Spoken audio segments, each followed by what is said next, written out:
আছেই না।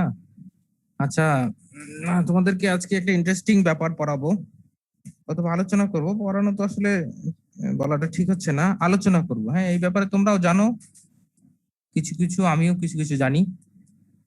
স্যার আলোচনা। বেদবি মাফ করবেন, একটা কথা বলতাম। হ্যাঁ, বলো। স্যার আমাদের এই 1-2 এর সিটির মার্কটা কি একটু দেখানো যাবে? 1-2 এর সিটির মার্কটা তোমরা 10 তারিখের মধ্যে পেয়ে যাবা। আচ্ছা আচ্ছা, ঠিক আছে স্যার। পুরো তুমি ওই ইয়ের কথা বলতেছো না, মেকানিক্স এর কথা বলতেছো না, হ্যাঁ হ্যাঁ স্যার। এটা পেয়ে যাবা ইনশাল্লাহ। হ্যাঁ, 10 তারিখের মধ্যেই। একটা ফোন আসছে, আমি একটু ফোনটা নেই। আসসালামু আলাইকুম স্যার। স্যার, আমি 2টা মেইল করেছি। এই জিনিসটা তোমাদের একটু খেয়াল করে দেখতে হবে। জানি না তোমরা কতটুকু কনসেন্ট্রেট করতেছো।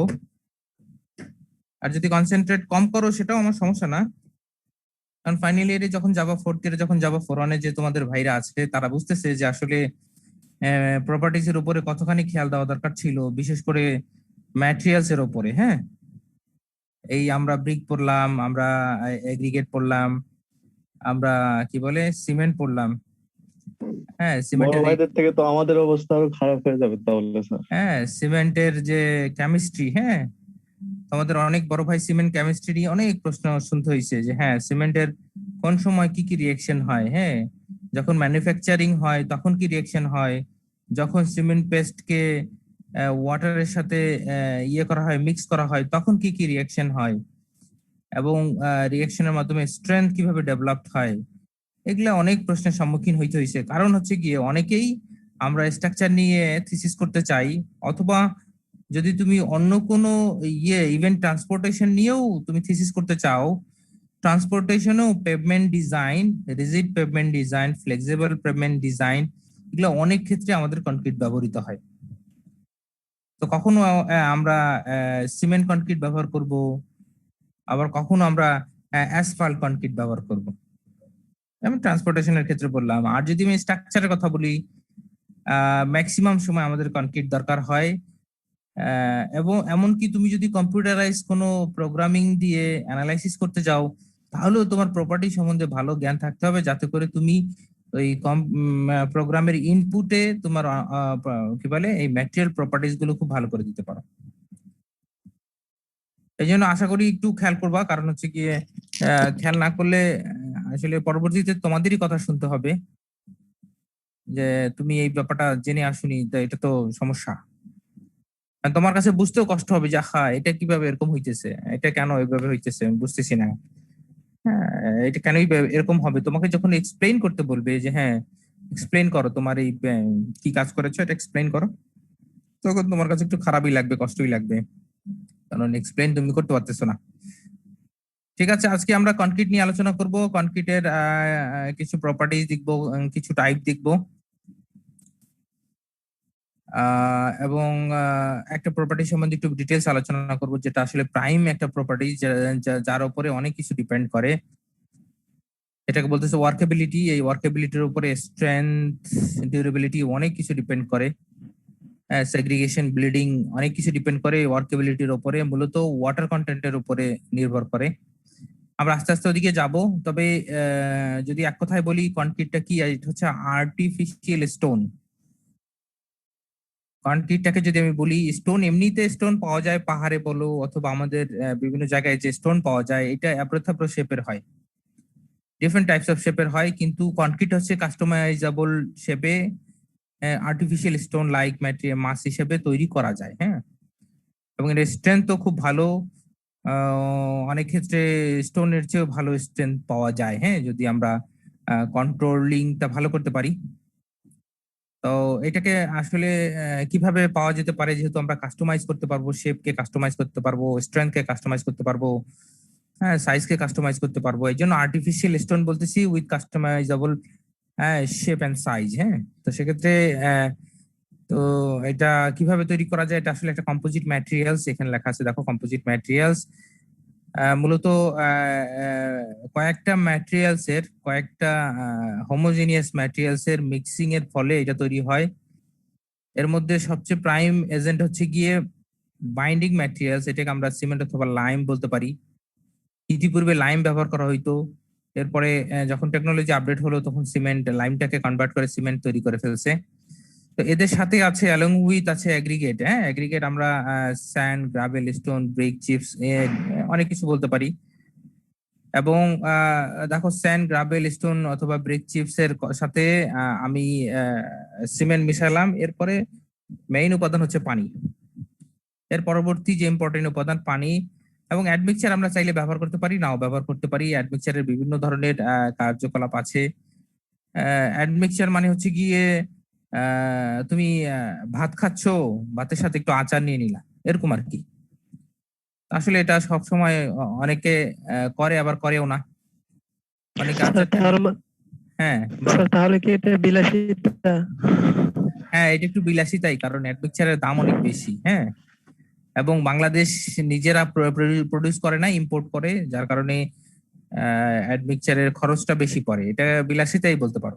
হ্যাঁ, কিন্তু অনেক ক্ষেত্রে অ্যাডমিক্সচার না দিলে তুমি বেশ প্রবলেমে পড়বা, হাই টেম্পারেচারে, লো টেম্পারেচার এনভায়রনমেন্টে।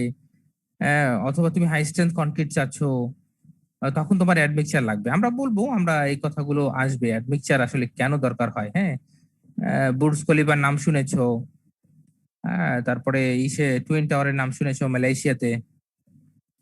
এগুলো আসলে হাই স্ট্রেংথ কনক্রিট দিয়ে করা, নর্মাল স্ট্রেংথ কনক্রিট না। তো হাই স্ট্রেংথ কনক্রিট পাইতে হইলে অনেক কিছু কন্ট্রোল করতে হয়, সেটা আমরা পড়বো কিভাবে কন্ট্রোল করলে হয়, সেটা আমরা দেখবো, সমস্যা নাই। তো এখানে ফর্মুলাটা একটু দেখানো আছে যে আসলে আমরা কনক্রিট কিভাবে পাবো। বাইন্ডিং ম্যাটেরিয়ালস এর সাথে ফাইন এন্ড কোর্স এগ্রিগেট নিব, ওয়াটার নিব, এই পর্যন্ত হইলেই চলে। অ্যাডমিক্সচারটা অপশনাল। হ্যাঁ, এই যে তোমরা যে বললা বিলাসিতা, অপশনাল।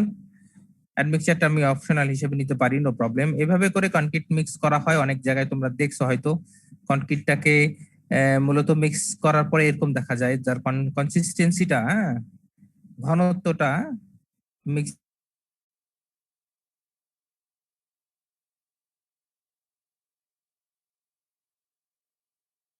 দেখতে পারবা, নো প্রবলেম।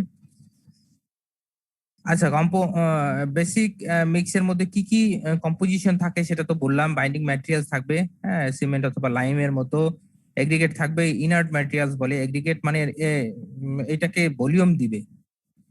দেখো সিমেন্টের পরিমাণ অনেক কম, পানির পরিমাণও অনেক কম, হ্যাঁ, ওয়াটারের পরিমাণও অনেক কম। মূল এগ্রিগেটের সরি মূল কনক্রিটের ভলিউমটা দিচ্ছে এগ্রিগেট। এই এগ্রিগেটই কনক্রিটের ভলিউমটা দিচ্ছে। মানে হচ্ছে কি তুমি একটা কাস্টিং করবা, এটা ধরো 10 সিএফটির একটা কাস্টিং করতে চাচ্ছ। তো এইখানে যদি আমি বলি 70 থেকে 80% ভলিউম দিবে হচ্ছে কি এগ্রিগেট। আর বাকি যে ভলিউম, এটা লাইম, ওয়াটার, অ্যাডমিক্সচার এগুলা দিবে।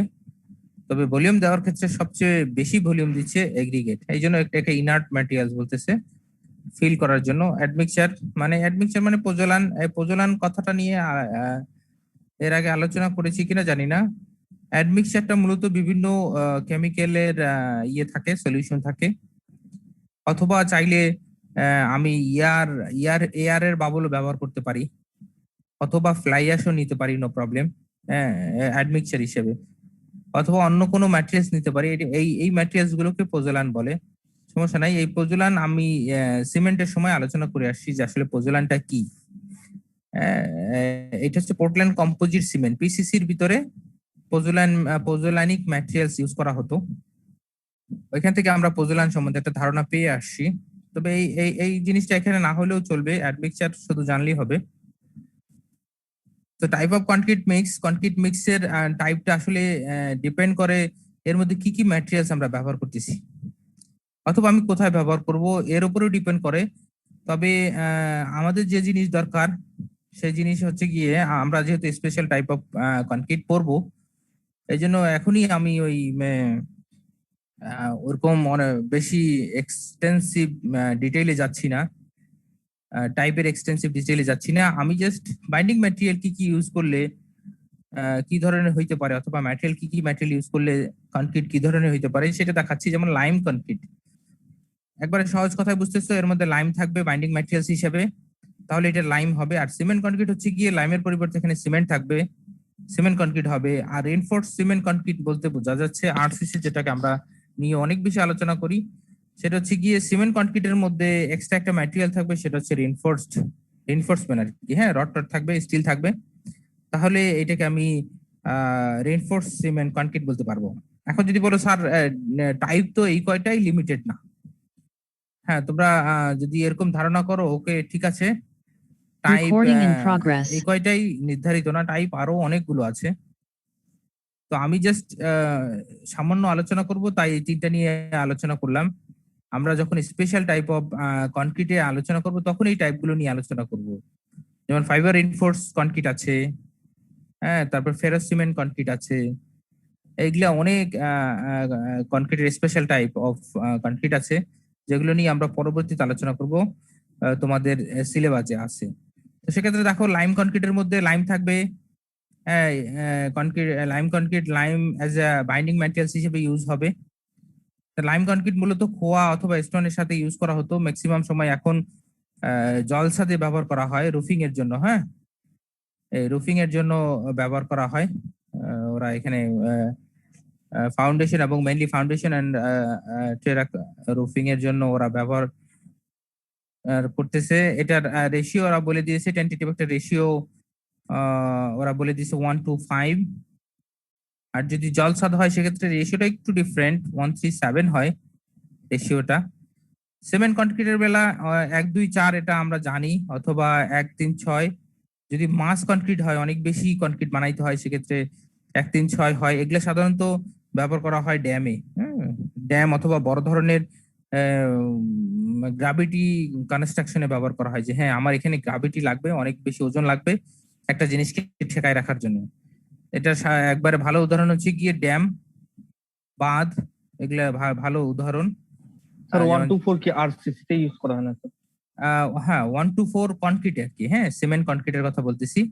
সিমেন্ট কনক্রিট মানে আরসিসি তো ঠিক আছে, আরসিসি তো স্টিল আসবে, কিন্তু আমাদের মিক্সের মধ্যে 1:4 অথবা 1:3:6 এইটা ম্যাটেরিয়াল বোঝাচ্ছে। প্রথমটা বাইন্ডিং ম্যাটেরিয়ালস, পরেটা হচ্ছে গিয়ে ফাইন এগ্রিগেট, পরেটা কোর্স এগ্রিগেট বোঝাচ্ছে। দেখো, প্রথম রেশিওর প্রথম অংশটা বাইন্ডিং ম্যাটেরিয়ালস, এরপরে ফাইন এগ্রিগেট, এরপরে কোর্স এগ্রিগেট বোঝাচ্ছে। এখন যদি কেউ বলে স্যার তাহলে রেইনফোর্স কনক্রিটে যে রেইনফোর্সমেন্ট দিব, এই রেইনফোর্সমেন্টের রেশিও কি আসবে? না, এটা রেইনফোর্সমেন্ট রেশিও আসবে না। রেইনফোর্সমেন্ট আসলে রেশিও হিসেবে আসে না, রেইনফোর্সমেন্ট আসে ডিজাইন হিসেবে। তোমার কলামে এক ধরনের লাগবে, স্ল্যাবে এক ধরনের লাগবে, বিমে এক ধরনের লাগবে, অথবা ব্রিজে এক ধরনের রেইনফোর্সমেন্ট লাগবে। এটা ডিজাইনের উপরে ডিপেন্ড করবে, লোডিং এর উপরে ডিপেন্ড করবে, রেইনফোর্সমেন্ট কতখানি আসবে। এই জন্য যে রেশিওটা দেখতেছো, এই রেশিওটা হচ্ছে ম্যাটেরিয়ালের রেশিও, এই কনক্রিটের ম্যাটেরিয়ালস এর রেশিও। কনক্রিটের ম্যাটেরিয়ালস মূলত বাইন্ডিং ম্যাটেরিয়ালস, পরেরটা হচ্ছে ফাইন এগ্রিগেট, এরপরটা হচ্ছে কোর্স এগ্রিগেট। সেক্ষেত্রে দেখো, এখানে রেশিওটা একটু বেশি দেওয়া আছে, এই জন্য বললাম এটা মাস কনক্রিট যখন দরকার হয়, অনেক বেশি কনক্রিট যেখানে দরকার হয়, সেখানে এই ধরনের রেশিও ব্যবহার করা হয়। হ্যাঁ, আর আমাদের রেশিওটা তো আসলে ফ্যাক্টর না, আমাদের ফ্যাক্টর হচ্ছে স্ট্রেংথ। রেশিও যত কম হবে, স্ট্রেংথ তত বাড়ার সম্ভাবনা থাকে, সাথে ওয়াটার সিমেন্টের একটা সম্পর্ক থেকে যায়।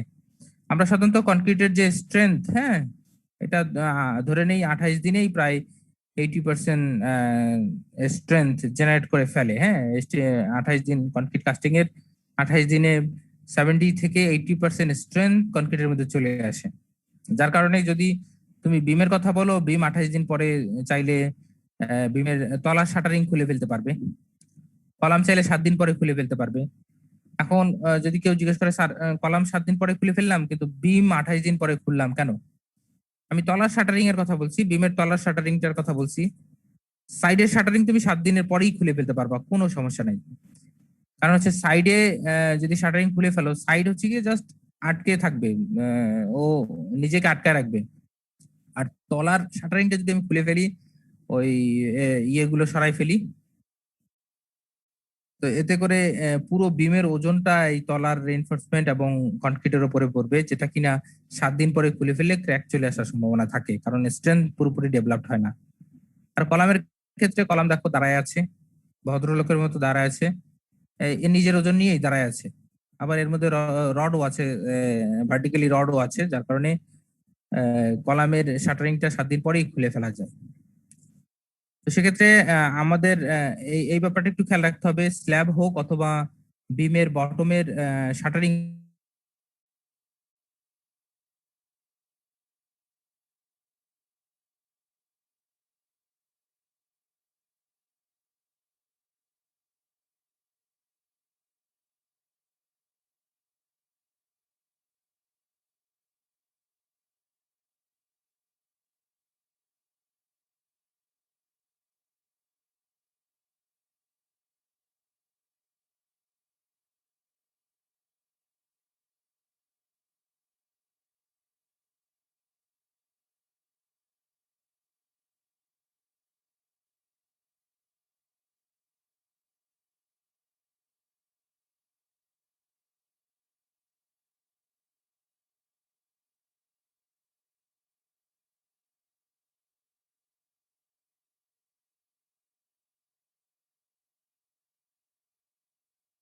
বোঝাচ্ছি Recording in অথবা progress.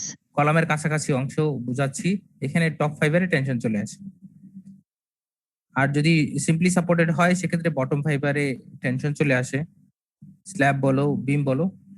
তো এই টেনশনটা কনক্রিট নিতে পারে না। এই টেনশনটা নেওয়ার জন্য আমাদের স্টিল দিতে হয়। যদি আমরা স্টিল ব্যবহার করি সেক্ষেত্রে আমরা আরসিসি বলবো, আর স্টিল ব্যবহার না করলে সেটা সিসি বলবো। সিসি কাস্টিং অনেক জায়গায় লাগে, তোমরা শুনে থাকবা যে সিসি কাস্টিং দিচ্ছে। ফুটিং এর নিচে সাধারণত বেডটাকে স্মুথ রাখার জন্য, হরিজন্টাল রাখার জন্য সিসি কাস্টিং দেওয়া হয়, সোলিং করে সিসি কাস্টিং দেওয়া হয়।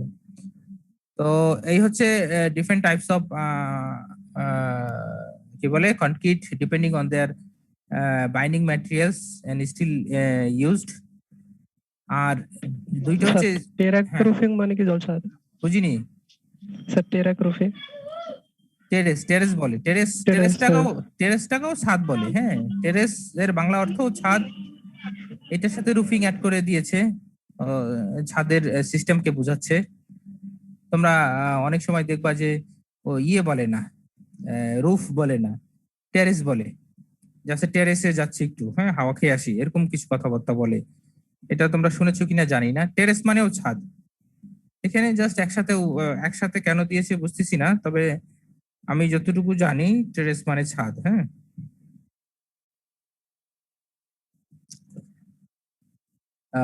ঠিক আছে। তাহলে দেখো আমি তো এখানে depending on binding materials and steel ইউজের উপরে আমি কনক্রিটের একটা ক্লাসিফিকেশন তোমাদেরকে দেখালাম। এখন তোমাদের সিলেবাসে আছে স্পেশাল টাইপ অফ কনক্রিটের মধ্যে নরমাল স্ট্রেংথ কনক্রিট এবং হাই স্ট্রেংথ কনক্রিট।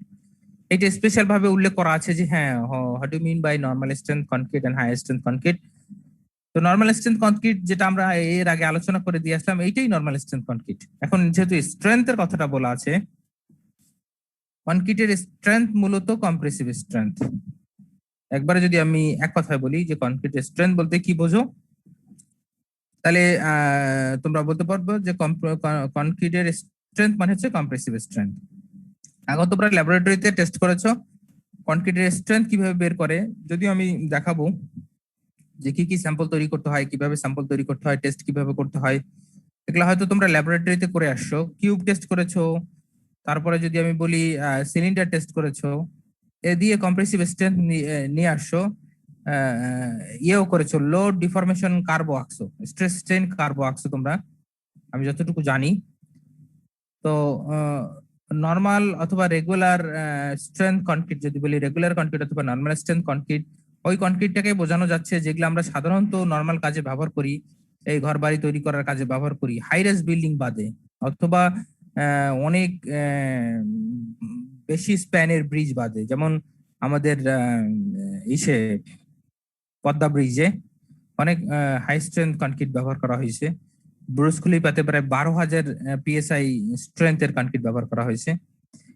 এভাবে করে স্পেশাল অথবা অনেক বড় ধরনের কনস্ট্রাকশনের ক্ষেত্রে, হাই রাইজ কনস্ট্রাকশনের ক্ষেত্রে আমার মেম্বার সাইজ ছোট রাখার জন্য, ফ্লোর এরিয়া বেশি পাওয়ার জন্য আমি মূলত হাই স্ট্রেংথ কনক্রিট ব্যবহার করি।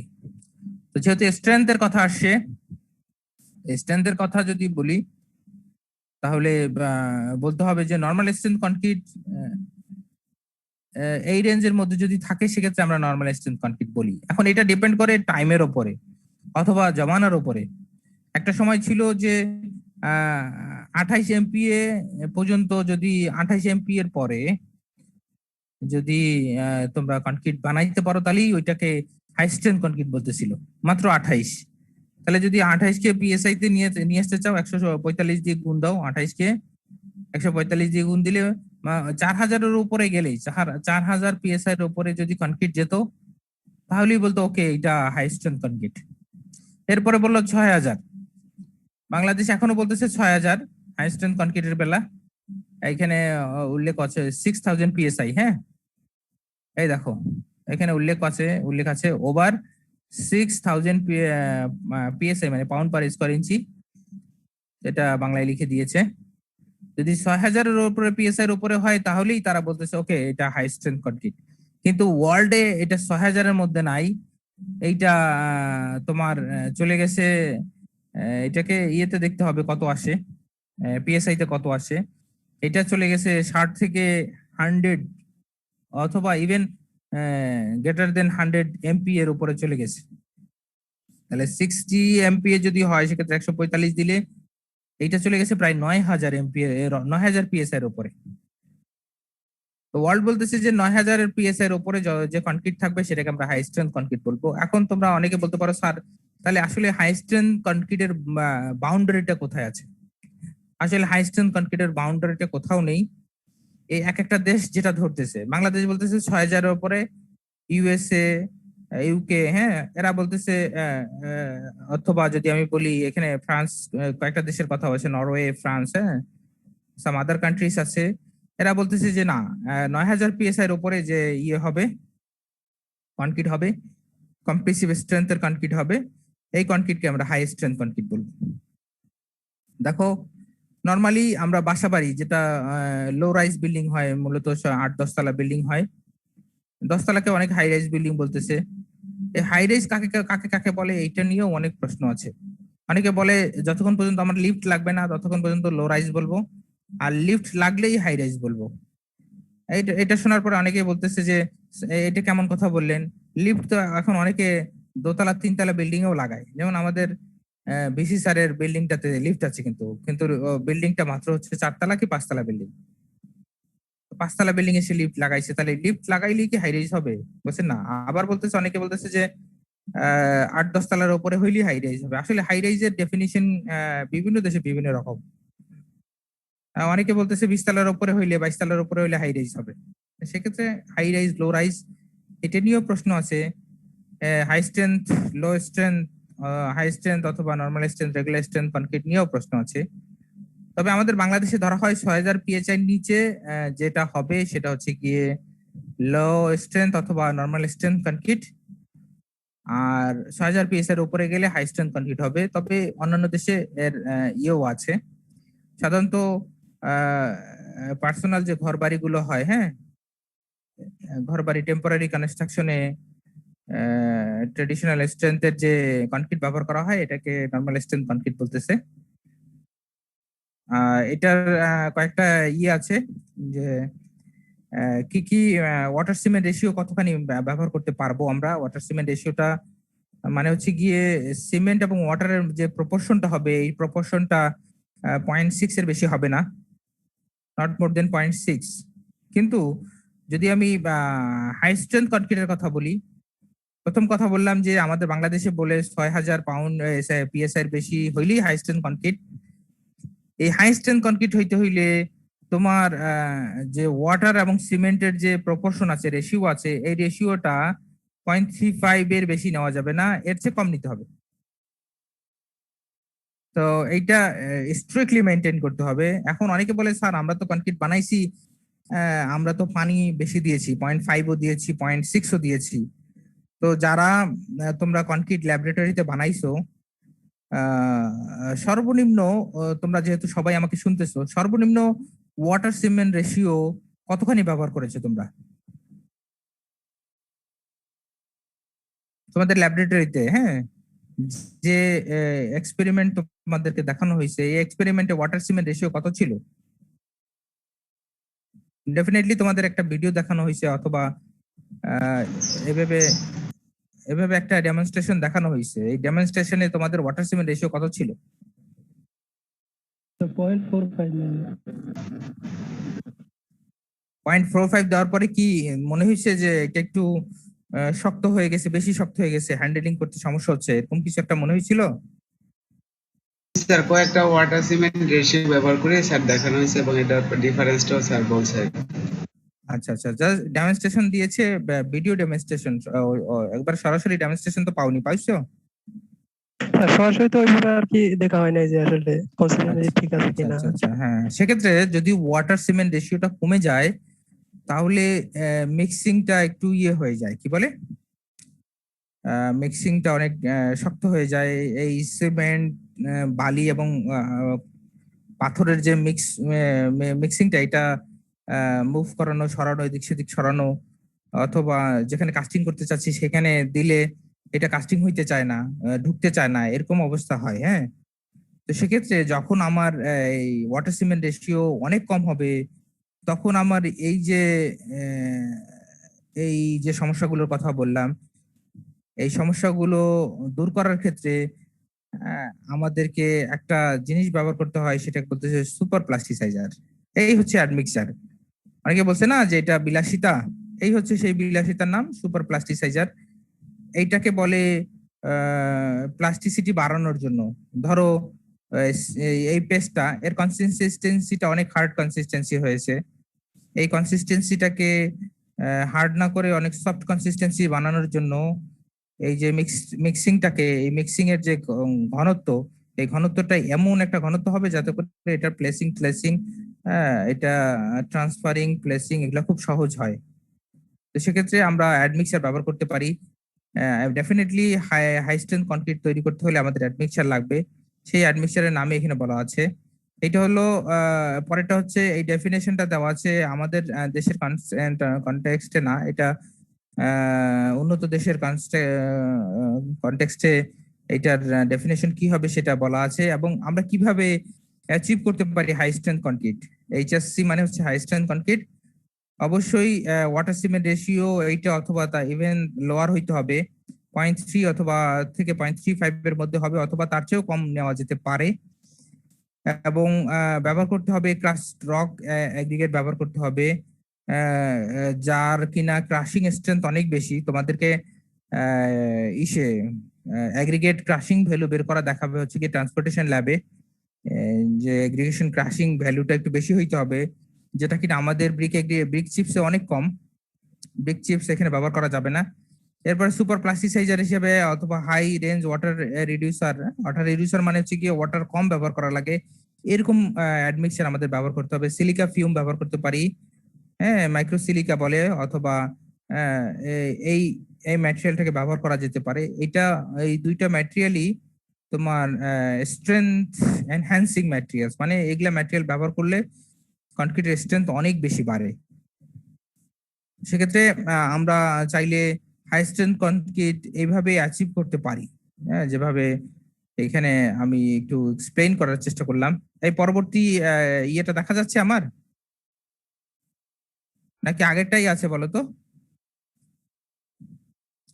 ফ্রেশ প্রপার্টিজ দেখা যাচ্ছে নাকি ওই আমি আগেই আছি, কি বলে হাই স্ট্রেংথ কনক্রিট? দেখা যাচ্ছে স্যার, ফ্রেশ প্রপার্টি দেখা যাচ্ছে। আচ্ছা আচ্ছা, হ্যাঁ, ফ্রেশ প্রপার্টিজ দেখা গেলে ভালো। দেখো কনক্রিট, তো এতক্ষণ আমরা কনক্রিট দেখলাম, কনক্রিট কি কি মিক্স করে কনক্রিট তৈরি করা হয় সেটাও দেখলাম। তো ফ্রেশ প্রপার্টিজ হচ্ছে গিয়ে কনক্রিট শক্ত হওয়ার আগ পর্যন্ত যে প্রপার্টিজ গুলো কনক্রিটের মধ্যে থাকা দরকার, সেই প্রপার্টিজ গুলো। আর আরেকটা প্রপার্টিজ নিয়ে আলোচনা করবো, সেটা হচ্ছে হার্ডেন প্রপার্টিজ। হার্ডেন প্রপার্টিজ, এখানে দেখো হার্ডেন প্রপার্টিজ হচ্ছে গিয়ে, হার্ডেন কথা থেকে বুঝতেছো কনক্রিট শক্ত হওয়ার পরে যে যে প্রপার্টিজ কনক্রিটের মধ্যে থাকা দরকার, এই প্রপার্টিজ নিয়ে আলোচনা করব। মূলত তোমরা আজিজ স্যার অথবা নেভেইলের বইটা দেখবা, এখানে এই জিনিসগুলো খুব ডিটেইলে আলোচনা করা আছে। এটা আমি শর্টকাটে উঠাই নিয়ে আসি। এই শর্টকাটে কোশ্চেন করবো এরকম কিন্তু না, হ্যাঁ, প্রেজেন্টেশনে অথবা স্লাইডে অনেক কম জিনিস উঠানো যায়, ম্যাক্সিমাম কথাগুলো বলে কভার করতে হয় অথবা বই থেকে কভার করতে হয়। তো এখানে জাস্ট তোমাদের বোঝানোর জন্য ছোটখাটো জিনিস উঠাই নিয়ে আসি। ফ্রেশ প্রপার্টিজ এর মধ্যে হচ্ছে গিয়ে ওয়ার্কেবিলিটি, সেগ্রিগেশন এবং ব্লিডিং, এই কয়েকটা প্রপার্টিজ আমরা আলোচনা করব। বইয়ের ভিতরে হয়তো আরো কয়েকটা প্রপার্টিজ আছে, তোমরা একটু দেখে নিবা। তো সেক্ষেত্রে দেখো ওয়ার্কেবিলিটিটা হচ্ছে গিয়ে এই ফ্রেশ কনক্রিটের যে কনসিস্টেন্সি, তোমরা কনসিস্টেন্সির ঘনত্ব বলে, হ্যাঁ, বাংলায় যদি বলি কনসিস্টেন্সি মানে হচ্ছে ঘনত্ব, গাঢ়ত্ব, তারল্য স্যার। হ্যাঁ, তারল্য, যাই বলো। তো এই কনসিস্টেন্সিটা তোমাদের একটু ইয়ে করতে হবে, কি বলে, তারল্য তো না, তারল্য তো দেখতেছি না এর মিনিংসে, ঘনত্ব বলতেছে, হ্যাঁ, ঘনত্ব, হ্যাঁ, ঘনত্ব বলা যায়। মানে হচ্ছে কি আমি সিমেন্ট, স্যান্ড এবং ইয়ে কি বলে স্টোন চিপস ওয়াটার মেশানোর পরে এইটার ঘনত্ব যেরকম আসবে, এইটাকে আমরা কনসিস্টেন্সি বলতেছি, এই কনসিস্টেন্সিটার উপরে ডিপেন্ড করবে ওয়ার্কেবিলিটি কেমন হবে। যদি এটা এমন কনসিস্টেন্সি হয় যে আমি এইটাকে খুব সহজে কম্প্যাকশন করতে পারতেছি, দেখো কম্প্যাকশন করতে পারতেছি, তারপরে হচ্ছে গিয়ে ট্রান্সপোর্ট করতে পারতেছি, প্লেস করতে পারতেছি, ফিনিশ করতে পারতেছি, যদি এরকম হয় তাহলে ঠিক আছে। মানে কি, দেখো আমি যখন ফার্মার মধ্যে এটা দিব, ধরো কলামই কাস্টিং করতেছি, কলামের এটাকে খুব সহজে ট্রান্সপোর্ট মানে হচ্ছে গিয়ে ওই কলাম পর্যন্ত নিয়ে যেতে হবে, তারপরে প্লেস মানে হচ্ছে গিয়ে কলামের ভিতরে ঢালতে হবে, এরপরে কম্প্যাকশন করতে হবে, আইদার হ্যান্ড কম্প্যাকশন করি অথবা ভাইব্রেটর মেশিন দিয়ে কম্প্যাকশন করি, কম্প্যাকশন করতে হবে। কম্প্যাকশন করার পরে ফিনিশিং যে আসবে, ফিনিশিংটা খুব সুন্দর আসবে। তোমরা দেখবে অনেক বিল্ডিং এর কাস্টিং খুব সুন্দর হয়েছে, বাইরে থেকে দেখতে খুব সুন্দর মনে হয়, স্টিলের ফ্রেমওয়ার্ক ছিল, ফর্মা ছিল। তো এটা মনে হয় যে না এখন আর এই ইয়ে না করলেও চলবে, তোমার এই কি বলে প্লাস্টার না করলেও চলবে, এর উপরে রং দিয়ে দিলেও হবে, এরকম দেখতে এত সুন্দর মনে হয়। আর অনেক জায়গায় এরকম হয়ে যায়, দেখো এরকম হয়ে যায়, দেখতেছো ফিগার গুলো, দেখতেছো না? না না দেখলে তো কিছু করার নেই। দেখতেছি স্যার। তো অনেক জায়গায় এরকম হয়ে যায়, তা দুইটার মধ্যে পার্থক্য ডেফিনেটলি আছে। যদি এরকম হয়ে যায় তাহলে সেটা ভালো ওয়ার্কেবল না, সেগ্রিগেট হয়ে গেছে, এটাকে সেগ্রিগেট বলতেছে, যদি আমি আসতেছি সেগ্রিগেটের মধ্যে। তো যদি এই প্রপার্টিজ গুলো খুব ভালো হয়, হ্যাঁ, কনক্রিট স্যাটিসফাইং, হ্যাঁ, this condition is said to be workable. দেখো ওয়ার্কেবিলিটি অনেক বড় একটা টার্ম, যেটা কিনা এই কয়টা কন্ডিশনের উপরে নির্ভর করতেছে, ট্রান্সপোর্টেশন, প্লেসিং, ফিনিশিং আর এই যে কম্প্যাকশন, এগুলোর উপরে ডিপেন্ড করতেছে। এগুলো যদি খুব সহজে করা যায় তাহলে ঠিক আছে, এটাকে আমি ওয়ার্কেবল বলতে পারবো। মানে এটা নিয়ে কাজ করা খুব সহজ, এরকম যদি হয় তাহলে ওয়ার্কেবল। এমন বেশি পরিমাণ পানি দিয়ে দিলাম, এটা মনে করো যে এমন ভাইসে চলে যাচ্ছে, এরকম যদি হয় তাহলে সেটা ওয়ার্কেবল না। ওইটা ধরতে ধরতে মিস্ত্রিদের অবস্থা কাহিল হয়ে যাবে। আবার এমন শক্ত করলাম মিক্সিংটা যে বেলচাই ঢুকানো যায় না। আবার ওই ইয়ের ভিতরে দিচ্ছি, ফার্মার মধ্যে দিচ্ছি, ওইটা ভিতরেই যাইতে চায় না, বাইরে বসে আছে। তো এগুলো অনেক কিছুর উপরে ডিপেন্ড করে ওয়ার্কেবিলিটি নিয়ে আমি আরো আলোচনা করব, অনেক বেশি আলোচনা করব। সেগ্রিগেশনের মূলত যদি আমি ইয়ে বলি, এটাকে সেপারেশন বলতে পারো। একবারে সহজ কথায় সেপারেশন, যদি কোর্স সেগ্রিগেট গুলো সেপারেট হয়ে যায় সিমেন্ট পেস্ট থেকে, সিমেন্ট এবং ফাইন এগ্রিগেটের পেস্ট থেকে, সিমেন্ট স্যান্ডের পেস্ট থেকে যদি কোর্স এগ্রিগেট গুলো সেপারেট হয়ে যায়, সেপারেশন অফ কোর্স এগ্রিগেট, হ্যাঁ, কোর্স এগ্রিগেট এরকম যদি হয় যে হ্যাঁ সেপারেট হয়ে গেছে সিমেন্ট এবং স্যান্ডের পেস্ট থেকে, কোর্স এগ্রিগেট আলাদা হয়ে গেছে, এরকম যদি কোনো কন্ডিশন হয়, এটাকে আমরা সেগ্রিগেট বলি। এই সেগ্রিগেটের উদাহরণ দেওয়া আছে, দেখো এরকম উদাহরণ, সিমেন্ট পেস্ট এক জায়গায় পড়ে আছে অথচ কোর্স এগ্রিগেট গুলো আরেক জায়গায় পড়ে আছে। সিমেন্ট পেস্ট হয়তো উপরের দিকে আছে, কোর্স এগ্রিগেট গুলো নিচের দিকে চলে আসছে। দেখো এখানে সবচেয়ে বেশি দেখা যাচ্ছে কোর্স এগ্রিগেট, কিন্তু সিমেন্ট পেস্টের পরিমাণ অনেক কম। যদি এরকম হয়, এরকম হইলে এটাকে সেগ্রিগেশন বলা হয়। তো এটা কখন হয়? যখন এর মধ্যে বেশি পানি ব্যবহার করা হয়, বেশি পানি ব্যবহার করা হয়, দেখো বেশি টু ওয়েট হয়, যদি এটার মধ্যে অনেক বেশি পানি ব্যবহার করা হয়, বেশি উপর থেকে কনক্রিটটাকে ফেলে দেওয়া হয়, চেলে ফেলে দেয়, অনেকে ওই বেলচা থেকে অথবা ওই টুকরি থেকে দূরে থেকে মেলা মারে আর কি। বেশি উপর থেকে যদি মেলা মারে, তো সেক্ষেত্রে বড় বড় পাথরগুলো, কোর্সেগেট গুলো আলাদা হয়ে যায়। তো এটা আসলে কিভাবে করা যায়? তো এইটা যদি আমি একটু অ্যাভয়েড করতে চাই তাহলে আমার নিচের এই স্টেপ গুলো ফলো করতে হবে। কিছু পরিমাণ এয়ার এন্ট্রেন নিতে হবে, হ্যাঁ, কিছু পরিমাণ এয়ার নিয়ে নিতে হবে, এয়ার এন্ট্রেনিং এজেন্ট নিয়ে নিতে হবে, মানে এর ভিতরে কিছু পরিমাণ এয়ার আমার কনক্রিটের ভিতরে ঢুকাই দিতে হবে। এটার জন্য ওই অ্যাডমিক্সার পাওয়া যায়, এটা বলে এয়ার এন্ট্রেনিং অ্যাডমিক্সার। ওইটা দিলে এই কনক্রিটের ভিতরে বাবল তৈরি হয়, এয়ার বাবল তৈরি হয়। এটার একটা মেকানিজম আছে, এটা আমি বলবো, সমস্যা নাই। এরপর হচ্ছে গিয়ে ওয়াটারের পরিমাণটা যত কম সম্ভব তত কম কম ব্যবহার করা উচিত, ওয়াটারের পরিমাণটা। দেখো এখানে স্মলেস্ট, হ্যাঁ, পসিবল অ্যামাউন্ট ওয়াটার ব্যবহার করতে বলতেছে। এরপরে দেখো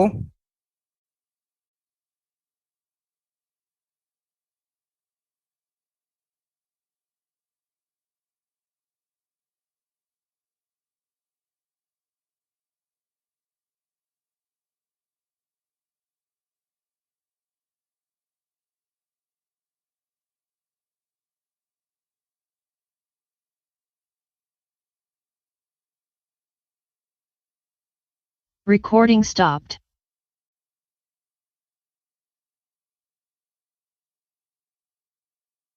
আমার ক্লাস প্রায় শেষের দিকে চলে আসে। আমি আধা ঘন্টা অথবা 30-35 মিনিট নিতে পারি। তো এই হচ্ছে সেগ্রিগেশনের অবস্থা। এরপরে ব্লিডিং। তো ব্লিডিং সহজ অর্থে তোমরা বুঝতেছো, যদি তোমাদের হাত টাত কেটে যায় তাহলে কি বের হয়? গোস্ত বের হয়।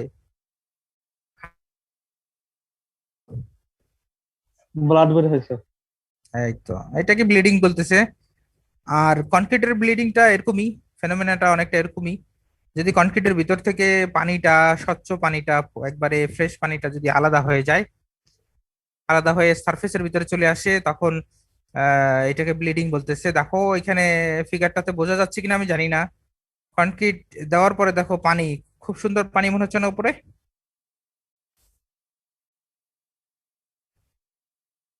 দেখো বৃষ্টি তো। পড়ছে স্যার ওখানে। না, বৃষ্টি পড়েনি। বৃষ্টি পড়লে বৃষ্টির ফোঁটার দাগ থাকতো না? বৃষ্টির কোনো ফোঁটার দাগ নাই। এইটা কনক্রিটের ভিতর থেকে পানিটা একবারে খুব স্বচ্ছ পানিটা বের হয়ে চলে আসছে। এটা যদি হয় তাহলে ব্লিডিং বলতেছে এটাকে। পানিটা আলাদা হয়ে যাচ্ছে, ব্লিডিং বলতেছে। তো এইটার এটার এটার বেলাও অনেক ইয়ে আছে, কারণ আছে। যদি সিমেন্টের মধ্যে ফাইন এগ্রিগেটের পরিমাণ কম হয় সেক্ষেত্রে এরকম হয়ে যেতে পারে। কোর্স এগ্রিগেটের পরিমাণ বেশি হয়, পানির পরিমাণ যদি বেশি ব্যবহার করা হয় সেক্ষেত্রে এরকম হইতে পারে, হ্যাঁ, সম্ভাবনা হইতে পারে। তো এটাকে আমরা যদি সিমেন্টের পরিমাণ একটু বেশি ব্যবহার করি, মোর সিমেন্ট অ্যাড করি, অ্যাডিং মোর সিমেন্ট, বেশি বেশি আর একটু বেশি সিমেন্ট অ্যাড করি, হ্যাঁ। আর ফাইনলি সিমেন্টের যে ইয়েটা, ফাইননেসটা এটা বেশি হইতে হবে। পাউন্ড সিমেন্ট বলতে হচ্ছে গিয়ে সিমেন্টের যে গুঁড়াগুলো এটা অনেক ফাইন হইতে হবে। যদি এরকম হয় তাহলে এই পানিটা বের হওয়ার সম্ভাবনা খুব কম। মিনিমাম কোয়ান্টিটি ওয়াটার ব্যবহার করতে হবে। বেশি বেশি পানি ব্যবহার করলে এটা বের হয়ে যাওয়ার সম্ভাবনা বেশি থাকে। এখানেও যদি পারা যায় এয়ারের বাবল ব্যবহার করতে হবে, এয়ার এন্ট্রেনিং এজেন্ট ব্যবহার করতে হবে। ফাইন এগ্রিগেটের পরিমাণ বাড়াই দিতে হবে। এই যে দেখো যেটা বললাম যে ফাইন এগ্রিগেটের পরিমাণ একটু বাড়াই দিতে হবে। তো সেক্ষেত্রে দেখো দুই ক্ষেত্রেই ইয়ারের একটা কথা আসছে যে স্যার ইয়ারের কথা তো বলতেছেন কেন, ইয়ার এখানে কি কাজ করে? এই ইয়ার বাবলের ইয়ারটা তো আসলে ওই বাতাস আকারে থাকে এবং বুদবুদ আকারে থাকে। আচ্ছা, তোমরা এই ইয়ার বাবল দেখেছো কিনা, অথবা শ্যাম্পু শ্যাম্পু করার পরে বাবল হয় না, দেখছো? জি স্যার। বাবলের জি সাইজ, স্যার দেখতে তো। বাবলের সাইজ কিন্তু স্পেরিক্যাল সাইজ, স্পেরিক্যাল না, জি স্যার। স্পেরিক্যাল সাইজ, হ্যাঁ। যার কারণে হয় কি, যদি এয়ার বাবল থাকে এই বাবল গুলো স্পেরিক্যাল হয়। একটা স্পেয়ারের চারদিক কত মসৃণ না বলো তো?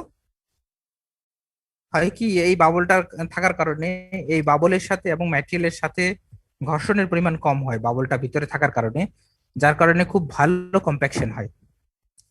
অ্যানালাইসিস করা, এটা আমি হুদাই বলতেছি না, অ্যানালাইসিস কথা বলতেছি। যে যদি তুমি দুইটা ইয়ে করো, কি বলে, বাইক আছে এরকম, অনেকেই আছো তোমাদের মধ্যে, একজন একটু সাড়া দাও আমার কথায়। তোমার বাইক আছে, তুমি বাইক চালাইছো, এরকম একজন সাড়া দাও আমার কথায়। নাই তোমাদের মধ্যে, ক্লাসের মধ্যে কারো বাইক নাই? সাইকেল চালাইছি স্যার। স্যার বাইক হ্যাঁ, বৃষ্টিতে কখনো, নাই। বৃষ্টিতে কখনো চালাইছো? জি স্যার। তো বৃষ্টিতে চালাইলে কি সাবধানে চালাইতে হয়, নাকি মনে কর যে এমনি বৃষ্টি না থাকলে যেরকম উড়াদুরা চালানো যায় ওরকম চালাইতে হয়, কোনটা? একটু স্যার সাবধানে চালাইতে হয়, রাস্তাঘাট পিচ্ছিল থাকে, আবার বৃষ্টি বাড়ি থাকে কেন চোখে টোকে। কেন কেন পিচ্ছিল পিচ্ছিল থাকে কেন বলো তো? পানি পড়ার কারণে রাস্তাটা এবং তোমার বাইকের যে চাকা, এর মধ্যে একটা নতুন একটা এজেন্ট থাকে, পানি। এটা যখন থাকে এই জি পানির স্যার। কারণে এই ইয়েটা অনেক পিচ্ছিল হয়ে যায়, রাস্তাটা অনেক পিচ্ছিল হয়ে যায়। এটা যদি তোমার আরসিসি হোক আর অ্যাসফাল্ট কনক্রিটের হোক, যে কোনো রাস্তা হোক, ব্রেকিং পাওয়ারটা ততটা পাওয়া যায় না। তো এটা জি মূলত স্যার, গ্রিপটা পানির, হ্যাঁ, পানির গ্রিপটা ভালো পাওয়া যায় না, চাকার যে গ্রিপটা আসে এই গ্রিপটা ভালো পাওয়া যায় না, যার কারণে পিসিল খাওয়ার সম্ভাবনা বেশি থাকে। ঠিক একই প্রপার্টির যদি আমি বাবলটাকে কনক্রিটের ভিতরে দিয়ে দিতে পারি, তো দুইটা কনক্রিটের ধরো দুইটা খোয়া পাশাপাশি থাকলে এদের মধ্যে যে ঘর্ষণ হবে, এর মধ্যে যদি এয়ার থাকে, একই ঘর্ষণ হবে বলো তো?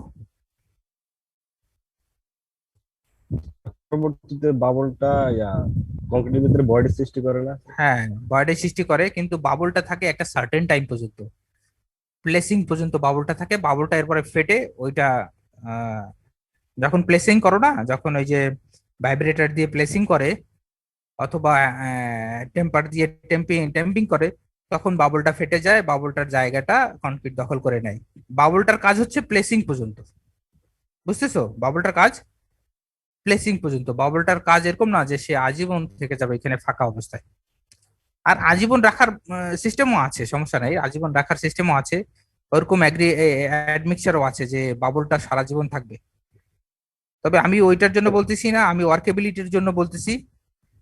তো সেক্ষেত্রে এই বাবলটা এই জন্যই দেওয়া হয় যাতে করে খুব সহজে এটা প্লেসিং হয়ে যায়। হ্যাঁ, দুইটা কনক্রিট, দুইটা কি বলে, স্টোন চিপসের মধ্যে যদি তুমি ঘর্ষণ টেস্ট করো, যে পরিমাণ ঘর্ষণ হবে এর মধ্যে যদি ওয়াটার অথবা বাবল দিয়ে দাও, এয়ার বাবল দিয়ে দাও, ঘর্ষণের পরিমাণ একবারে অনেক কমে যাবে।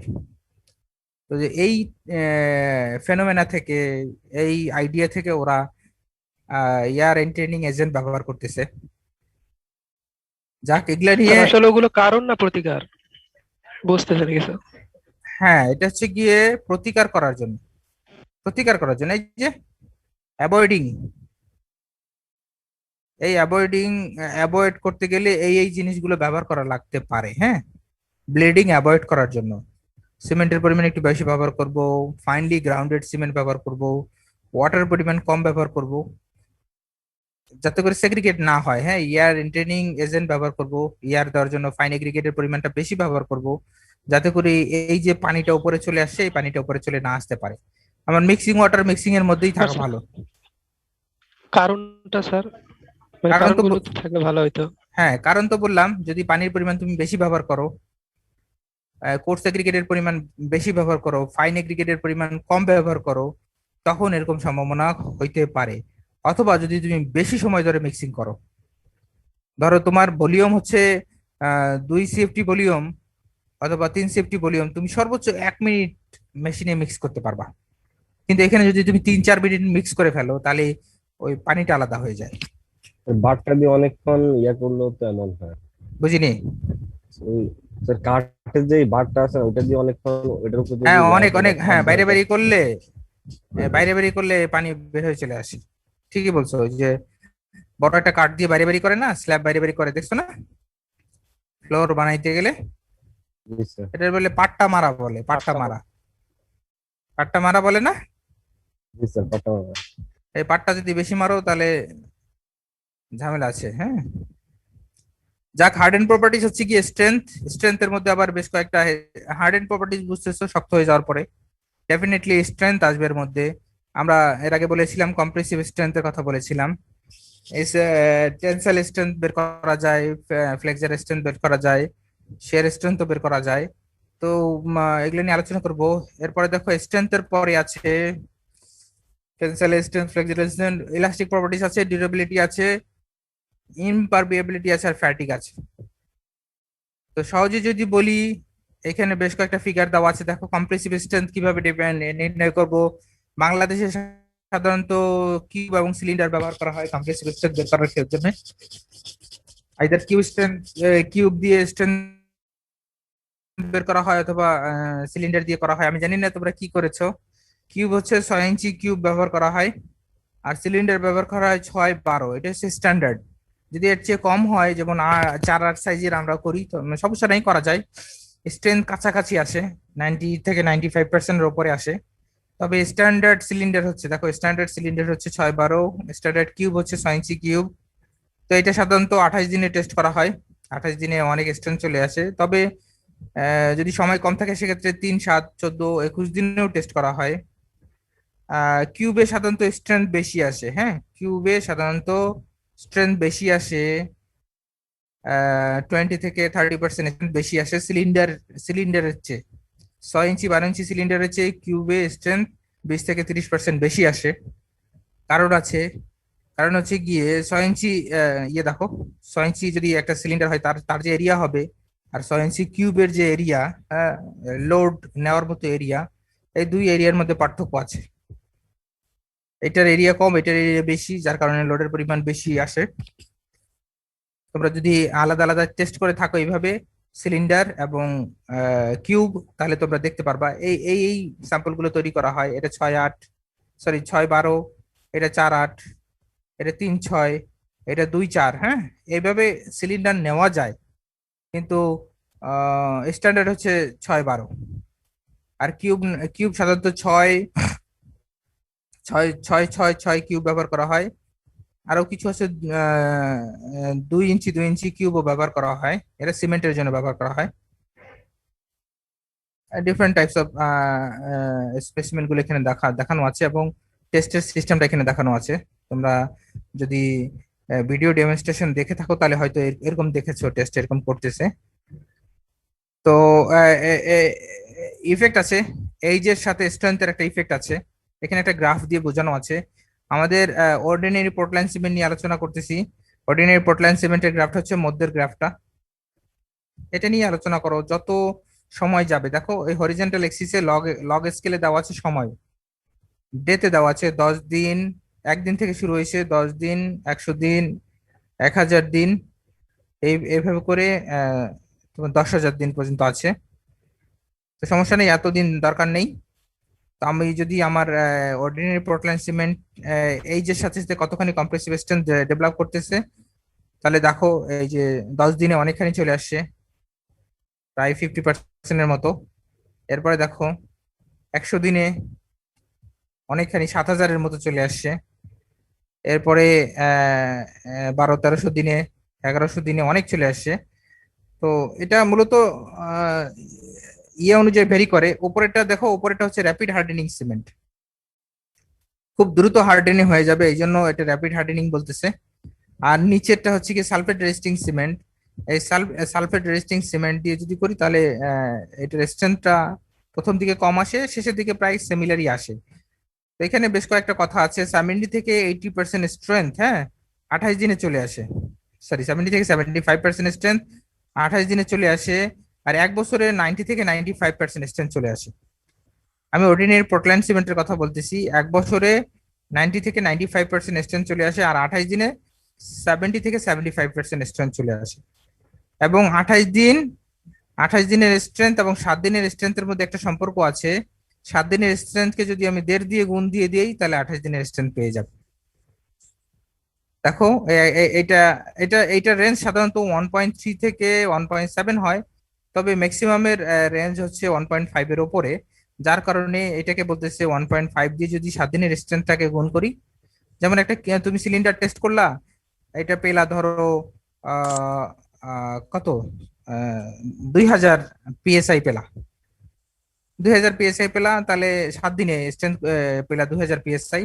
এটা যদি 28 দিনের প্রেডিকশন করতে চাও, 2000-কে 1.5 দিয়ে গুণ দাও, তাহলে 28 দিনে 3000 অথবা 3000-এর চেয়ে একটু বেশি হবে, এর কম হবে না। ক্লাস তো ওই ক্লাস করতিলা পরে আর লাগিলা না তুমি ক্লাস হচ্ছে তোমার সপ্তাহ চালিয়ে উঠবে রাস্তা। আচ্ছা আচ্ছা, ক্লাস চলতেছে কি জানো, ঠিক আছে সমস্যা নেই। তাহলে সেক্ষেত্রে দেখো যদি কেউ চায় যে 7 দিনের স্ট্রেংথ বের করে আমি 28 দিনের স্ট্রেংথ বের করবো, তাহলে 1.5 দিয়ে গুণ দিলেই হয়ে যাবে। এইটার চেয়ে কম আসবে না, সাধারণত বেশি আসে। তো আমরা গ্রাফের মধ্যে দেখলাম যত দিন যায় ততই স্ট্রেংথ বাড়তে থাকে। 28 দিনে প্রায় 70 থেকে 75%, এবং 1 বছরে মানে 300, এখানে 100 দিন, তো এখানে 1000 দিন, এখানে 200, 300, 400, 500, 600, 700, 800, 900, 1000 দিন, তাহলে দেখো 200, 300, 365 দিন মানে 400-র কাছাকাছি হবে এরকম। 365 দিন স্ট্রেংথ এখানে অনেক স্ট্রেংথ চলে আসে। এটা বলতেছে 90 থেকে 95% স্ট্রেংথ 1 বছরে চলে আসে। তো এই হচ্ছে এইজের সাথে স্ট্রেংথের সম্পর্ক। টেনসাইল স্ট্রেংথ টেস্ট করা হয় স্প্লিটিং টেনসাইল টেস্ট নামে একটা টেস্ট আছে। আমি জানি না তোমরা এটা করেছো কিনা। সিলিন্ডারটাকে এইভাবে শোয়াই দেওয়া হয়, শোয়াই দিয়ে এরপরে ইউটিএম মেশিন দিয়ে এভাবে চাপ দেওয়া হয়। সিলিন্ডারটা এইভাবে দুইটা পার্ট হয়ে যায়, স্প্লিট হয়ে যায়। স্প্লিট হয়ে গেলে এইটার স্ট্রেংথটা সাধারণত 7 থেকে 10% হয় কম্প্রেসিভ স্ট্রেংথের। যদি আমি বলি একটা একটা কনক্রিটের স্ট্রেংথ যদি 3000 PSI হয়, তাহলে এটা টেনশনে সাধারণত 10%, হ্যাঁ সর্বোচ্চ 10%-এর মতো আসতে পারে। 300 PSI হবে আর কি টেনশনে। এটা 300 PSI পর্যন্ত টেনশন নিতে পারবে, যার কারণে আমরা টেনশনটাকে নেওয়ার জন্য রড ব্যবহার করি। আর যদি ফ্লেক্সার বলি, ফ্লেক্সারাল স্ট্রেংথ বের করতে গেলে এরকম প্রিজম বানাইতে হয়, বিম বানাইতে হয়। এই বিম বানাইতে হয়, বিমের স্পেশাল ডাইমেনশন আছে। এই বিম বানায়ে এইভাবে আমাদের একটা ফ্লেক্সার মেশিন আছে, তোমরা দেখছো কিনা জানি না, তোমাদের ডেমনস্ট্রেশনে হয়তো ভিডিওতে দেখানোর কথা। এটা 2 পয়েন্ট লোডিং বলে, 2 পয়েন্ট লোডিং বলে। আর এখানে যদি পয়েন্ট একটা হয়, লোডিং পয়েন্ট যদি একটা হয়, উপরে যদি একটা ইয়ে দিয়ে লোড দেওয়া হইতো, তাহলে এটা 1 পয়েন্ট লোডিং বলতো। 1 পয়েন্ট লোডিংও দেওয়া যায়, 2 পয়েন্ট লোডিংও দেওয়া যায়, নো প্রবলেম। তো এইভাবে ফ্লেক্সার টেস্ট করা যায়। এই ফ্লেক্সার টেস্ট দেখানো আছে। শিয়ার টেস্টও করা যায়। এই ফ্লেক্সারের একটা পার্ট থেকে শিয়ার বের করে নিয়ে আসা যায়। শিয়ার সাধারণত 50% হয়, হ্যাঁ 50% অথবা তার চেয়ে বেশি হয়। এটা মিক্সের উপর ডিপেন্ড করে, 80% পর্যন্ত হয় কম্প্রেসিভ স্ট্রেংথের। কম্প্রেসিভ স্ট্রেংথের শিয়ার স্ট্রেংথটা মূলত কম্প্রেসিভ স্ট্রেংথের 50 থেকে 80% পর্যন্ত হয়। আমরা সাধারণত 0.75 নেই শিয়ারের জন্য। দেখবা যে তোমরা যদি শিয়ারের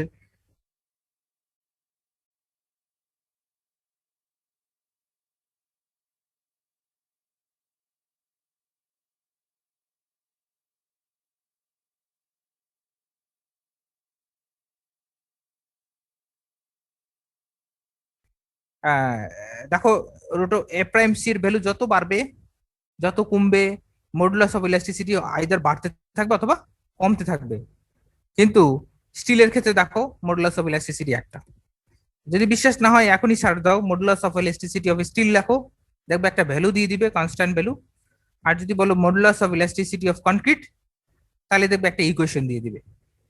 either 47 root over a prime C equation দিবে এমপিএ তে, অথবা 57,000 root over a prime C এটার ইকুয়েশনটা দিবে এটা পিএসআই ইউনিটে। এই জন্য বলছে কনক্রিট পারফেক্টলি প্লাস্টিক ইলাস্টিক না, এইটা কনক্রিট হচ্ছে গিয়ে প্যারাবোলিক শেপ আসে।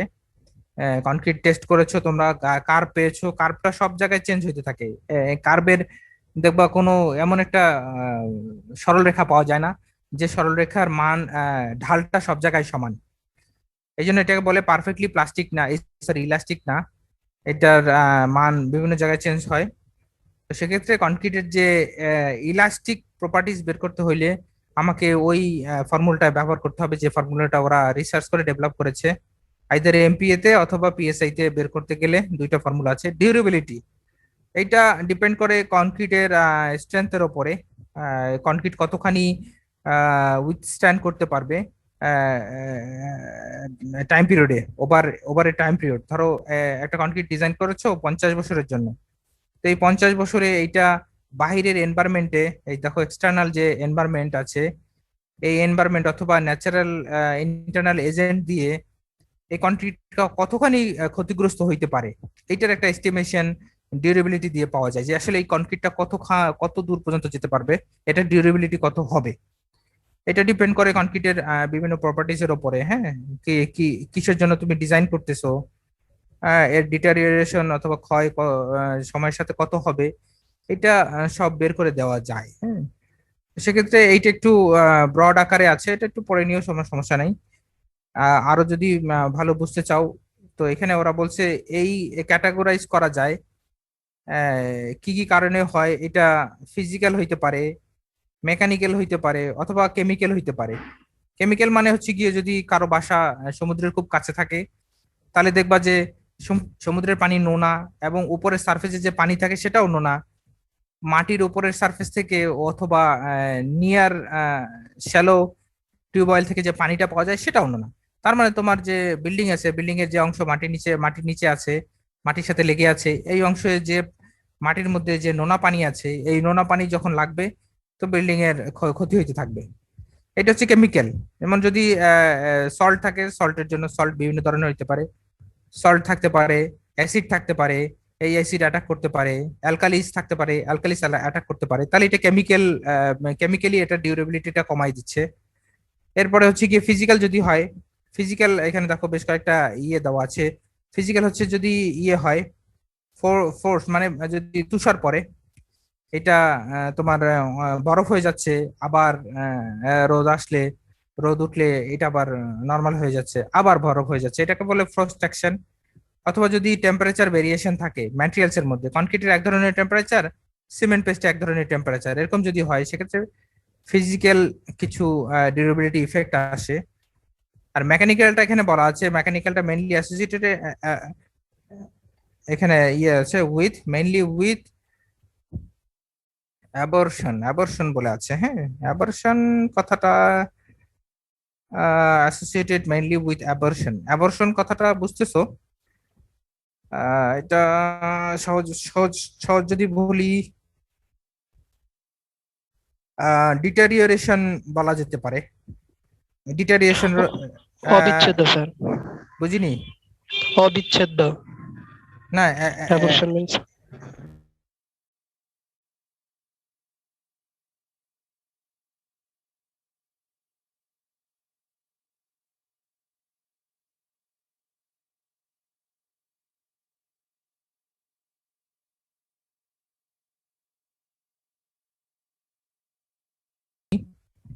অথবা যদি আমি বলি যে তোমরা পলিটেকনিকে পড়ে আসছো, পুরোনো হলগুলোর ছাদের ফ্লোরে যারা থাকছো, এরকম অনেকেই পাইছো কিনা বলো তো? জি স্যার। জি খুব স্যার, জি স্যার। খুব যে বিরক্তিকর।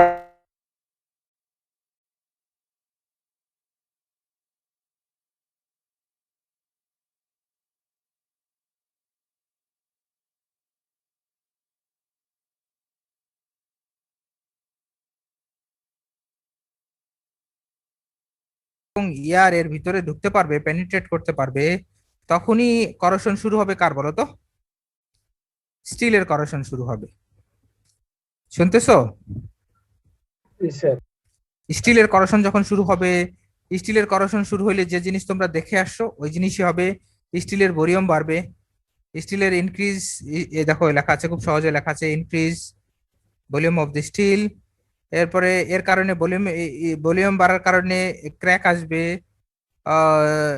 ফোসকার মতো হয়ে পড়ে যাবে, এটাকে বলে স্পালিং। হ্যাঁ, ফোসকার মতো হয়ে ঠাস করে মনে করো যে তোমার টেবিলের উপরে পড়লো অথবা মাথার উপরে পড়ে গেল, এরকম যদি হয় এটাকে বলে স্পালিং বলে। প্রথম ক্র্যাক আসবে, প্রথম দেখবা যে ছোট ছোট ক্র্যাক আসতেছে, এরপরে খসে পড়ে যাবে, স্পালিং বলে। তো এইগুলা সব হচ্ছে গিয়ে যখন তোমার কনক্রিটটা ইমপারমিয়েবল থেকে পারমিয়েবল এর মধ্যে চলে যায়, আর বাইরে থেকে বিভিন্ন সলিউশন, ওয়াটার বলো, এয়ার বলো, এটাকে আর আটকাইতে পারে না, তখন এই জিনিস হয়ে যায়। এই জন্য কনক্রিটটাকে অনেক বেশি ইমপারমিয়েবল হিসেবে তৈরি করা হয়। এক্ষেত্রে এগ্রিগেটের চুজের একটা ব্যাপার স্যাপার থাকে। যদি এগ্রিগেট তোমার ওয়াটার অ্যাবজর্বেশন ক্যাপাসিটি অনেক বেশি হয়, তাহলে সেক্ষেত্রে সে অনেক বেশি পানি নিতে চাইবে, অথবা শুকানোর পরে সে হা করে থাকবে যে কখন আমি পানি পাবো আর কখন এটাকে চুষে নিব, এরকম অবস্থা হবে। আর দেখো এই পারমেবিলিটি কনক্রিটের সবচেয়ে বেশি ইম্পর্টেন্স পাওয়া যায় হচ্ছে গিয়ে লিকুইড রিটেইনিং অথবা হাইড্রোলিক স্ট্রাকচার। লিকুইড রিটেইনিং একটা স্ট্রাকচারের নাম বলো তোমরা।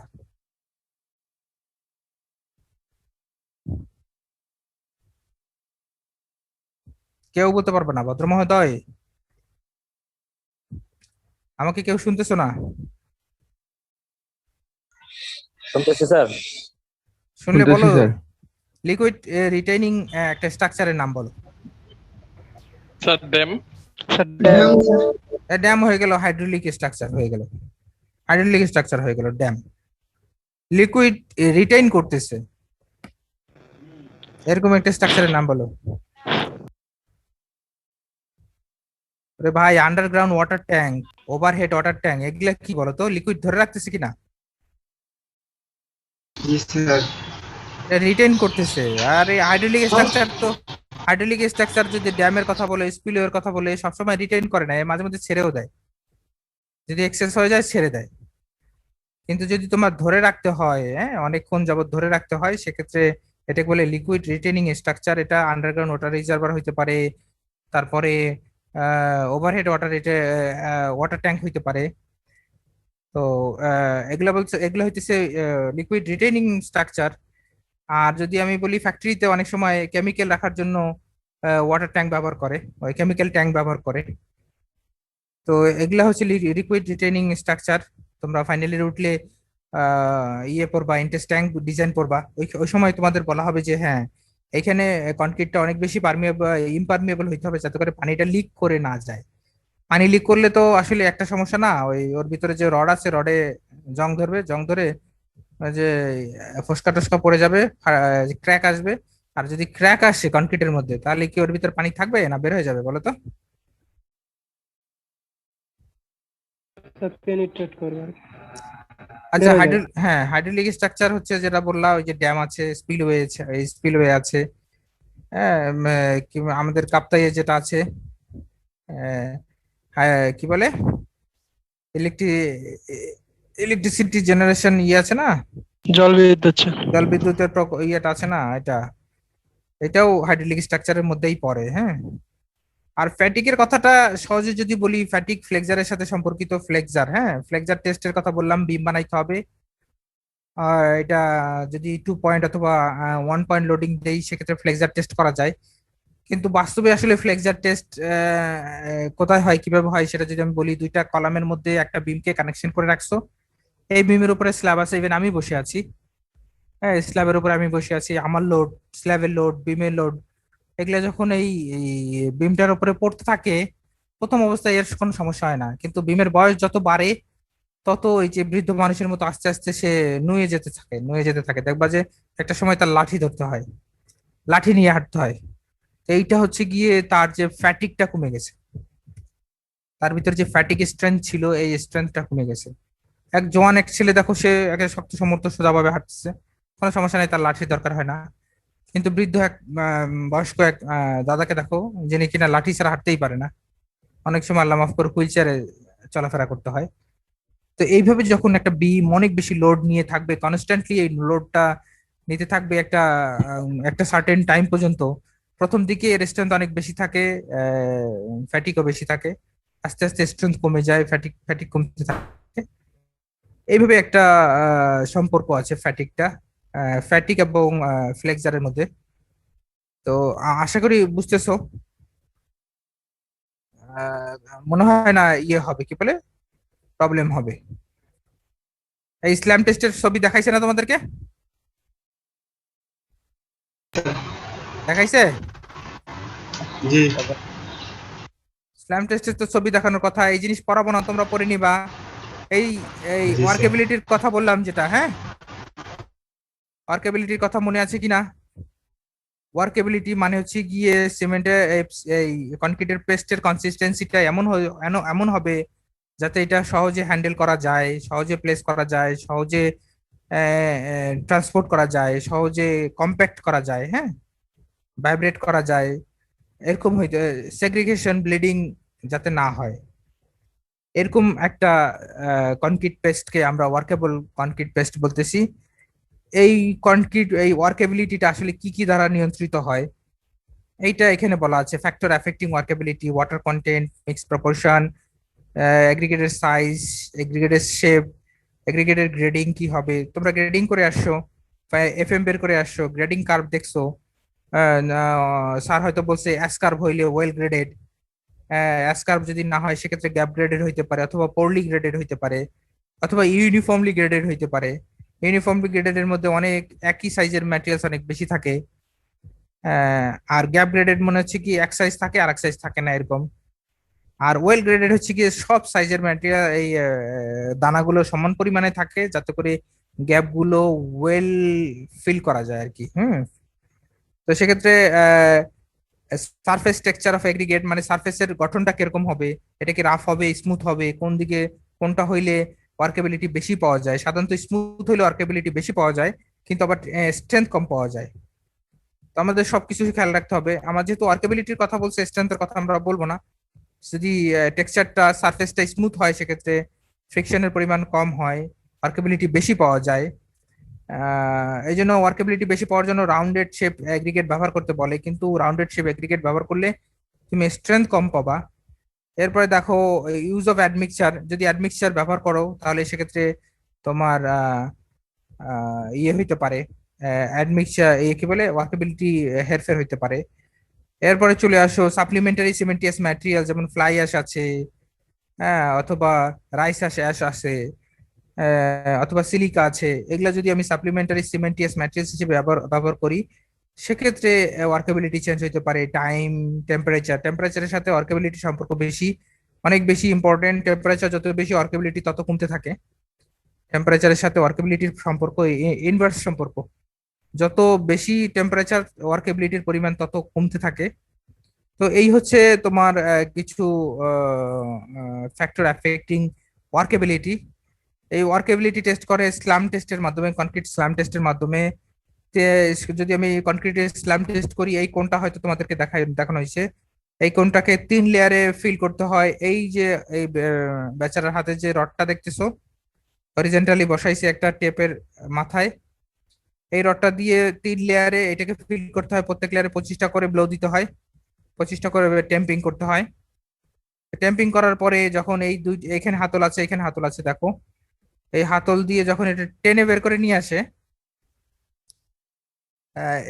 এখানে ধরে এবং এখানে ধরে টেনে বের করে নিয়ে আসে, ফিল করার পরে তখন কনক্রিটটা একটু বসে যায়।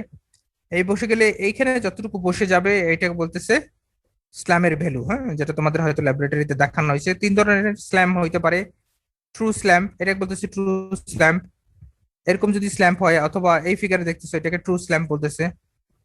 আর যদি এক সাইড থেকে পড়ে যায়, ফস করে ধরো এক সাইড থেকে পড়ে গেল, এটাকে শিয়ার স্ল্যাম্প বলতেছে। আর যদি সব একেবারে একবারে মনে করে যে টান দিয়ে উঠালাম আর একবারে ছড়াই পড়লো, প্রায় ফ্লোরের সাথে মিশে গেল, এরকম যদি হয় সেক্ষেত্রে কলাপস স্ল্যাম্প বলে এটাকে।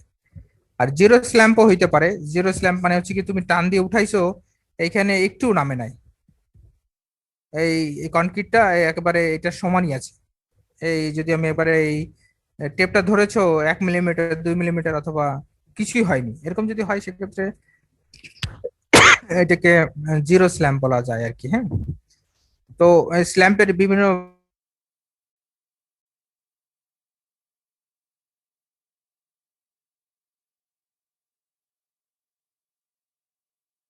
ওয়াটার কন্টেন্টটা চেঞ্জ হবে। স্ল্যাম্প ভ্যালু বেশি চাইলে ধরো 80 থেকে 100 মিলিমিটার চাইলে ওয়াটার সিমেন্ট রেশিও বেড়ে যাবে। আবার যদি স্ল্যাম্পের ভ্যালু 25 থেকে 50 মিলিমিটার চাও তাহলে স্ল্যাম্পের ওয়াটার সিমেন্ট রেশিও কমে যাবে। এরকম ফ্যাক্টর আছে অনেকগুলো। এবং যদি স্ল্যাম্পের ভ্যালু সরাসরি না বলে বলা যায় যে এটা বিমের জন্য কাস্টিং করবে, তখন এক ধরনের স্ল্যাম ধরতে হবে। কলামের জন্য কাস্টিং করবে, তখন এক ধরনের স্ল্যাম ভ্যালু ধরতে হবে। এই জন্য দেখে নিও ভালো হবে। আচ্ছা, কার কোনো প্রশ্ন থাকলে বলে ফেলো।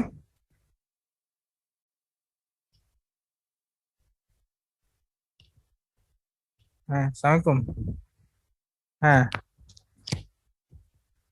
আর কোনো প্রশ্ন নাই? ক্লাস শেষ করে দিব। স্যার পিডিএফ দুইটা কি